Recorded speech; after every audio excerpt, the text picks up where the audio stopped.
السلام عليكم ورحمة الله وبركاته. صباحكم وردة رجالة، اخباركم ايه؟ اتمنى يا رب كله يكون بخير وبأفضل حال. وفيديو جديد في الغية على قناة اخوكم احمد مصري. اهلا وسهلا بكم بالمشتركين الجداد جوه مصر وبره مصر. نبدأ الفيديو بتاعنا على طول، وهنتكلموا النهاردة عن موضوع مهم جدا جدا. معظم الغواي، مش هقول كلهم، المبتدئين بيقعوا فيه. بصوا يا رجاله، انا اللي بيحصل معايا بطلع اعمل عليه فيديو، تمام؟ فلسه انا من شويه طلعت، كنت سايب الحمام ده، زي لو انت متابعني في الفيديوهات اللي فاتت، سايب الحمام ده بفتح له من بالليل، بيطلع ضواحي الصبح بيقوم يشوط مع نفسه. تمام تمام. وفتحت النهارده رجاله البنيدي ده، طبعا انا كنت فاتحه امبارح وطار النهارده برضو مع الحمام. مش باين في الكاميرا اهو. يا شباب، تمام. طيب الفيديو بتاعنا النهارده عن ايه يا رجاله؟ عن الحمام المشخور، الدكوره الزايفه. طيب يا رجاله، بصوا بقى، ركز في الكلام اللي انا هقوله لك ده كويس قوي قوي قوي. مش لمصلحه اي غاوي كبير ان يقول لك الكلام ده. ليه؟ عشان ياكل عيش من وراك، تمام؟ محدش يفهم كلامي غلط يا شباب. انا بتكلم والله العظيم، اقسم بالله بتكلم لمصلحتكم. فبص يا رجاله، دلوقتي الحمام المشخور او الدكوره الزايفه اللي انت حضرتك بتفتح لها بتتضرب منك ازاي؟ زي السكر في الشاي. بص يا حبيبي، بص يا حبايب قلبي، انا من شويه طلعت، تمام؟ زي ما قلت لكم كنت مفتح الحمام ده من بالليل، طلع ضواحي شوط بتاع، طلعت اديت له نكشه واحده بس، الحمام قام شوط وجه، وهصوره لكم ان شاء الله الفيديو الجاي وهو بيشوط، تمام؟ كله قام ما عدا الاتنين السكروطه ما قاموش، فيهم واحد بس كسر دوره صغيره وحط، والتاني ما قامش. ما علينا. دلوقتي يا رجاله، انا وانا قاعد من شويه بكلف الحمام دواتي، وقفلت عليه في البيبان زي ما انت شايف كده بالظبط كده. الكلام ده من 10 دقايق. انا ما كنتش هعمل فيديو النهارده يا رجاله، بس لما حصل الموضوع ده قلت لازم اقول للناس تعمل ايه.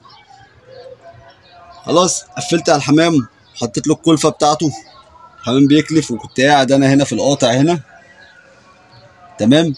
قاعد جوه، قلت الحمام بيخلص يكلف واقوم اشوط له المكالف بتاعته، واخد بعض انزل اروح شغل اتوكل على الله. وانا قاعد حسيت بحاجه نزلت على الظهر عندي على الغيه، ومفيش ولا فرد حمام سايب، يعني الظهر فاضي، تمام؟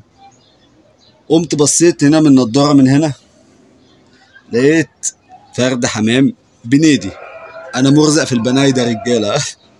فرد حمام بنيدي او كشك، تمام؟ احنا هنا في اسكندريه طبعا، الجماعه اخواتنا بتوع القاهره عارفين يعني ايه بنيدي. بنيدي ده عندنا اللي هو البنيدي ابو كتافات، تمام؟ عشان هم عندهم البنيدي ده برضه بيقولوا على حاجات تانية، بس انا بكلمكم بلغه اسكندريه. الفرد ده انا اول ما طلعت بصيت عليه من النضاره، قلت ايه؟ جه واقف هناك كده يا رجاله، الحته اللي هناك، حتى ما وقفش هنا كده حوالين الداير، لا واقف هناك في الزاويه اللي هناك كده بعيد. رحت جاي ماسك سفروت ده رجاله، طبعا سفروت الناس اللي متابعاني عارفاه. رحت جاي ماسك سفروت ده، وعلى فكره يا رجاله سفروت ده ذكر، بس هو سنه صغير.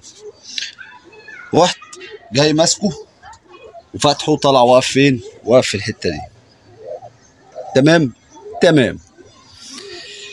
لقيت المعلم ده، بصوا يا شباب، المعلم ده البنيدي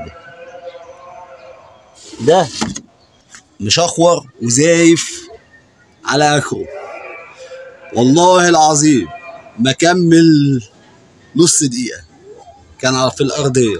ومش بس كان في الارضيه، كان حابس هنا، جرى ورا سفروت حبس هنا. طيب بصوا، انا هوريكم حاجه يا رجاله، ادي سفروت اهو رجاله عشان برضه اثبت لكم الكلام، وادي فرد الحمام اهو. بص هدخل لكم سفروت، دخل له سفروت، بصوا اللي هيحصل ايه.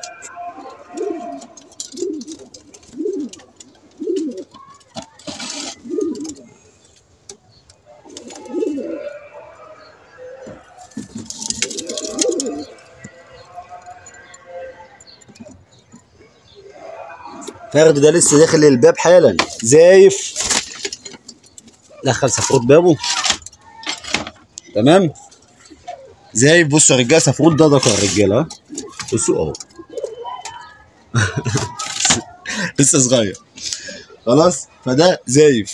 اول ما طلعت له سفروت قعد يشخور على سفروت.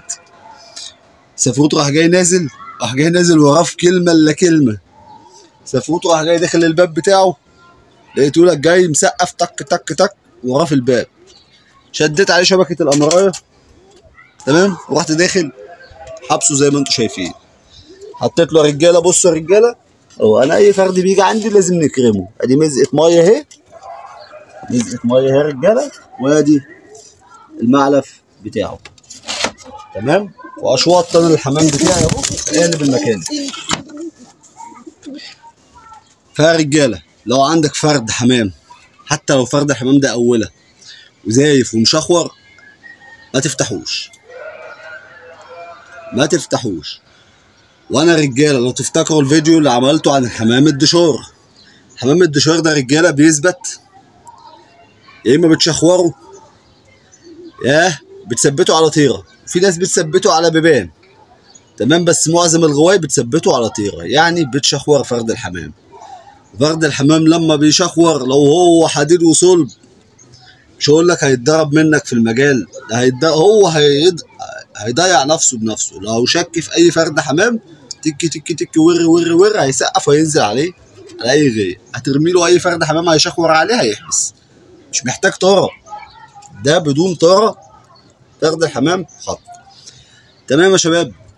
فاللي عنده حمام يا رجاله مشخور، دكوره مشخوره زايفه بتجعر جامد على العرق، في فرق ما بين فرد الحمام وهو على العرق بيشخور بيتزاعم بيتعارك، وفرد الحمام اللي بيشخور زوفان، اللي هو تلاقيه بيفرد ديله كده فاهمني وعايز يتجوز.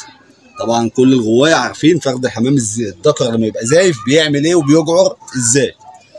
فرد الحمام لو بيجعر عندك على العرق او في الارضيه ما تفتحلوش بره بابه. طيب ايه اللي بيخلي فرد الحمام يجعر ويشخور بالشكل ده؟